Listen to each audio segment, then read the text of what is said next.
Resume is the first impression towards the recruiter और employer. सो जिस भी फॉर्म में आप आर्टिकलशिप के लिए अप्लाई कर रहे हैं और वहाँ पर अगर आप सिलेक्शन चाहते हैं, सो आपका रेज्यूमे जो है वो सबसे परफेक्ट होना चाहिए, जिससे कि आपके सिलेक्शन के चांसेस और बढ़ सके. सो आज की इस अमेजिंग वीडियो में आपके साथ शेयर करने वाला हूँ कि कैसे एक परफेक्ट रेज्यूमे बनाया जा सके. एंड ये जो वीडियो है ये in the series of video है जो कि हम लोगों ने लॉन्च किया है, that is as the articleship. और उसकी ये फर्स्ट वीडियो है जिसमें आपके साथ शेयर करेंगे कि कैसे एक परफेक्ट एकदम मतलब इम्प्रेसिव सा क्या बना सके, रेज्यूमे बना सके. सो ये वीडियो बहुत हेल्पफुल होने वाला है. अपने फ्रेंड्स के साथ भी शेयर कीजिए और ऐसी और भी अमेजिंग स्ट्रेटजीज, टिप्स जो कि आपकी आर्टिकलशिप फेज को बहुत अच्छा कर सके, उसके लिए मैं लाने वाला हूँ. सो भूलिएगा नहीं, चैनल को सब्सक्राइब कर लीजिएगा, वीडियो को लाइक और शेयर जरूर करिएगा. सो स्टार्ट करते हैं फ्रेंड्स. रेज्यूमे को परफेक्ट बनाने के लिए कुछ 5 से 6 चीज़ों का आपको ध्यान रखना चाहिए, उसके बाद आपका रेज्यूमे एकदम इम्प्रेसिव और बहुत अच्छा बन सकता है. सो सबसे पहली चीज़ जिसका आपको ध्यान रखना है दैट इज़ फॉर्मेट. तो फॉर्मेट जो होना चाहिए वो एकदम प्रॉपर होना चाहिए. सो फॉर्मेट कुछ इस तरह से होना चाहिए कि सबसे पहले आपको हेडर मेंशन करना है, हेडर एकदम प्रोफेशनल होना चाहिए. सेकेंडली आपका ऑब्जेक्टिव, थर्ड आपकी क्वालिफिकेशन, फोर्थ आपने अगर कुछ अचीवमेंट्स और एक्स्ट्रा कोकरिकुलर एक्टिविटीज़ में पार्टिसिपेट करा है तो वो, फिफ्थ आपको आपकी टेक्निकल स्किल्स जो कि आपने गेन करी, एंड उसके बाद आपका पर्सनल डिटेल्स, फिर उसके बाद डिक्लेरेशन. सो इस तरह से ये फॉर्मेट होना चाहिए आपके एक प्रॉपर सीवी का, रेज्यूमे का. सेकेंड चीज़ जो आपको ध्यान रखनी है, एक एक स्टेप बाय स्टेप हम लोग देखते हैं. सो आपको जो हेडर है उसको एकदम प्रोफेशनल रखना है, प्रोफेशनल फॉन्ट्स का यूज़ करना है. एंड उसमें आपको क्या क्या मेंशन करना है, सो उसमें आपका नेम आपको मेंशन करना है बोल्ड लेटर्स में. एंड उसके बाद आपको मेंशन करना है आपका एड्रेस, देन आपका email address, phone number, and आप अगर लिंक्डइन पे तो आपकी लिंक्डइन आईडी भी आप वहाँ पे शेयर कर सकते हैं. सो ये चीज़ें जो है आपको अपने सबसे पहले प्रोफेशनल हेडर में मेंशन करनी है. देन उसके बाद आपका आता है ऑब्जेक्टिव. ऑब्जेक्टिव बहुत ही अपीलिंग होना चाहिए और बहुत ही ऐसा लगना चाहिए कि आप उस जॉब के लिए, जो भी जॉब के लिए आप अप्लाई कर रहे हैं उसके लिए आपको बहुत ज़्यादा इच्छा है कि आप उसके लिए परफॉर्म करें और क्या क्या चीज़ें आप दे सकते हैं. जैसे आप ऐसे स्टार्ट कर सकते हैं कि to be associated with the firm like yours for the purpose of dealing in the various sectors such as audit, taxation and different kind of things. So इस तरह की लैंग्वेज आप यूज़ कर सकते हैं. ऐसा लगना चाहिए कि आप बहुत ज़्यादा इंटरेस्टेड हो उन सब चीज़ों के लिए. फिर ऑब्जेक्टिव्स के बाद आता है क्वालिफिकेशन, और यहाँ पे बहुत बार मिस्टेक्स हो जाती है, ब्लंडर हो जाते हैं.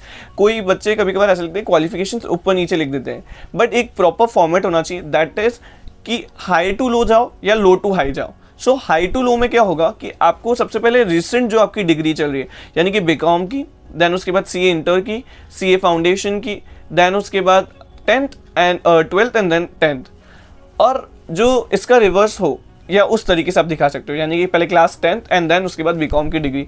सो ये दोनों तरीके से आप अपनी क्वालिफिकेशंस दिखा सकते हैं. और कई बार ऐसा भी होता है कि क्वालिफिकेशन में हम लोग हमारे सीए इंटर के रिजल्ट्स के या सीए फाउंडेशन के रिजल्ट्स के एग्जाम्पशंस भी मेंशन करते हैं. सो ये आपके ऊपर कम्प्लीटली मतलब ऑप्शनल है कि अगर आप करना चाहें तो आप कर सकते हैं, अदरवाइज नहीं भी कर सकते हैं.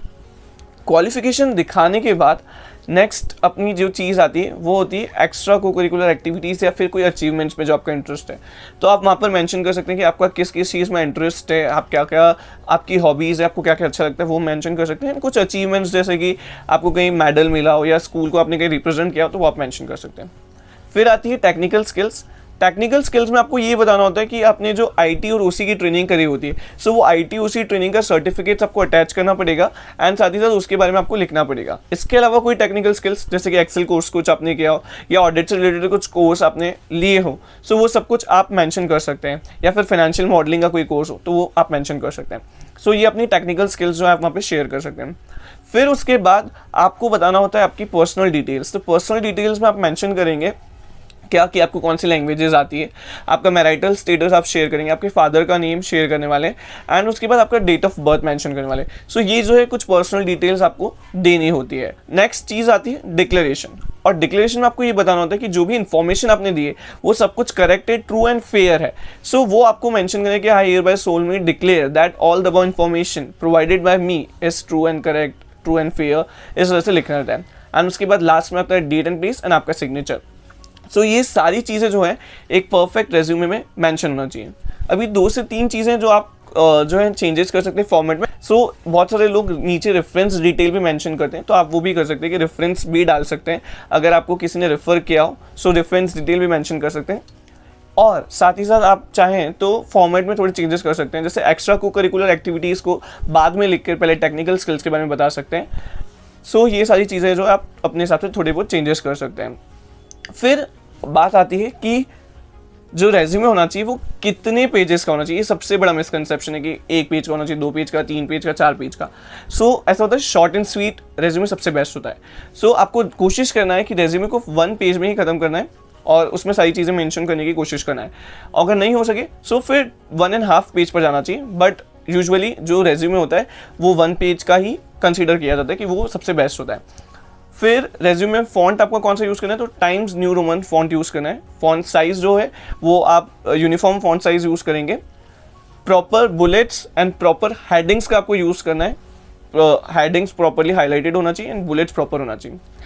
सबसे बड़ी मिस्टेक जो कि रेज्यूमे में बहुत सारे बच्चे करते हैं, दैट इज़ वो प्रूफ रीड नहीं करते अपने रेज्यूमे को। बहुत सारी टेक्निकल, ग्रामेटिकल और पंचुअल मार्क्स की मतलब मिस्टेक्स होती हैं और इस कारण से वो रेज्यूमे बहुत बार रिजेक्ट भी हो जाता है। सो आपको ये बहुत अच्छे से ध्यान रखना है कि आपने आपका रेज्यूमे जो है वो पूरा प्रॉपर रीड करा हुआ है, प्रूफ रीड करा हुआ है, यानी उसमें एक इतनी सी भी मिस्टेक नहीं होना चाहिए रिलेटेड टू पंचुएशन मार्क्स या फिर ग्रामर एरर या फिर कोई भी और दूसरी चीज़ है, स्पेलिंग मिस्टेक्स वगैरह। सो ये आपको बहुत अच्छे से चेक करना है। रेज्यूमे में आपको कोई भी चीज़ जो है ना झूठी लाए नहीं करना है, मतलब फालतू की चीज़ें फेंकना नहीं है, क्योंकि क्या होगा कि रेज्यूमे से भी जो भी चीज़ आप मेंशन करोगे उसमें से भी कुछ भी क्वेश्चंस वो आपसे पूछ सकते हैं। सो इसलिए आपको हर एक चीज़ स्किल्स है वो ही मेंशन करना है, इसके अलावा आपको कोई भी चीज़ फालतू की या एड ऑन करके नहीं लिखना है। सो ये सारी चीज़ें जो है आपको फॉलो करना है एक परफेक्ट रेज्यूमे बनाने के लिए। और ये सीरीज़ का सबसे पहला वीडियो था कि how to make a perfect resume and CV। और भी ऐसे वीडियोज़ मैं लाता रहूँगा आर्टिकलशिप के लिए, और मिलते हैं अगली वीडियो में। Till then you take care.